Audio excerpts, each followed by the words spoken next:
ಪ್ರಯುಕ್ತ ಆಶೀರ್ವಾದ ಕಾವೇರಿ ಆಸ್ಪತ್ರೆಯಲ್ಲಿ ರಕ್ತದಾನ ಶಿಬಿರವನ್ನು ನಡೆಸಲಾಯಿತು. ಹುಣಸೂರಿನ ಹೆಸರಾಂತ ಕಾವೇರಿ ಆಸ್ಪತ್ರೆಯ ಮುಖ್ಯಸ್ಥರ ಡಾಕ್ಟರ್ ಲೋಹಿತ್ ಅವರ 41ನೇ ವರ್ಷದ ಹುಟ್ಟುಹಬ್ಬದ ಪ್ರಯುಕ್ತ ಲಯನ್ಸ್ ಬ್ಲಡ್ ಸೆಂಟರ್ ಜೀವಧಾರ ಹಾಗೂ ಹುಣಸೂರಿನ ಕಾವೇರಿ ಸೂಪರ್ ಮಲ್ಟಿ ಸ್ಪೆಷಾಲಿಟಿ ಆಸ್ಪತ್ರೆಯವರ ಸಹಭಾಗಿತ್ವದಲ್ಲಿ ಗಣೇಶ್ ಕುಮಾರಸ್ವಾಮಿ ಅವರ ನೇತೃತ್ವದಲ್ಲಿ ಉಚಿತ ರಕ್ತದಾನ ಶಿಬಿರವನ್ನು ನಡೆಸಲಾಯಿತು. ಶಿಬಿರದಲ್ಲಿ 56 ಜನ ರಕ್ತದಾನ ಮಾಡಿದರು.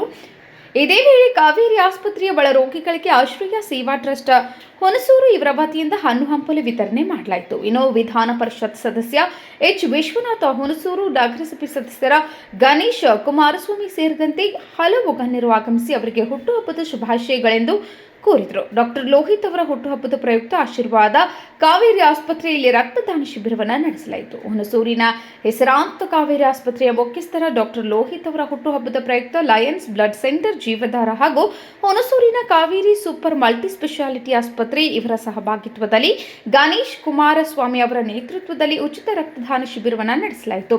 ಇದೇ ವೇಳೆ ಕಾವೇರಿ ಆಸ್ಪತ್ರೆಯ ಒಳ ರೋಗಿಗಳಿಗೆ ಆಶ್ರಯ ಸೇವಾ ಟ್ರಸ್ಟ್ ಹುಣಸೂರು ಇವರ ವತಿಯಿಂದ ಬನ್ ವಿತರಣೆ ಮಾಡಲಾಯಿತು. ಇನ್ನು ವಿಧಾನ ಪರಿಷತ್ ಸದಸ್ಯ ಎಚ್ ವಿಶ್ವನಾಥ್, ಹುಣಸೂರು ನಗರಸಭೆ ಸದಸ್ಯ ಗಣೇಶ್ ಕುಮಾರಸ್ವಾಮಿ ಸೇರಿದಂತೆ ಹಲವು ಗಣ್ಯರು ಆಗಮಿಸಿ ಅವರಿಗೆ ಹುಟ್ಟುಹಬ್ಬದ ಶುಭಾಶಯ ತಿಳಿಸಿದರು.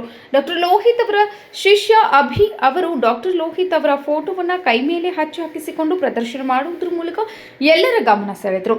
ಇದೇ ಸಂದರ್ಭದಲ್ಲಿ ನಗರಸಭಾ ಸದಸ್ಯರ ಗಣೇಶ್ ಕುಮಾರಸ್ವಾಮಿ, ಸತೀಶ್ ಶಿರಾವನ್, ಕೃಷ್ಣರಾಜ ಗುಪ್ತಾ, ಕೃಷ್ಣ ನಾಯಕ್, ದೇವರಾಜ ರಾಧಾ, ಸತ್ಯನಾರಾಯಣ್, ಶಿವಕುಮಾರ್, ಲಾಯರ್ ಉದಯ್, ಕೆಂಚೇಗೌಡರು, ವೆಂಕಟರಮಣ, ವಾಸೇಗೌಡರು, ಮಾಜಿ ಜಿಲ್ಲಾ ಪಂಚಾಯತ್ ಸದಸ್ಯರಾದ ಸುರೇಂದ್ರ ಪ್ರಭು, ರತ್ನಪುರಿ, ಸತೀಶ್ ಪಾಪನ, ನಾಗರಾಜ್ ಮಲ್ಲಾಡಿ, ಬಸವಲಿಂಗಯ್ಯ, ಮಲ್ಲೇಶ್ ಧರ್ಮಪುರ್, ಅಶೋಕ್ ಅಲಂಕರ್, ಬಾರ್ ಮಾಲೀಕರು ಸತ್ಯಪ್ಪ ಕಂಟಿ, ಮುದ್ದುರಾಮ್, ರವಿಕುಮಾರ್, ಎಚ್ ಗಣಪತಿ, ಸರ್ದಾರ್ ಚಂದ್ರೇಗೌಡರು ಹಾಗೂ ಆಸ್ಪತ್ರೆಯ ಸಿಬ್ಬಂದಿಗಳು ಇನ್ನಿತರರು ಹಾಜರಿದ್ದರು.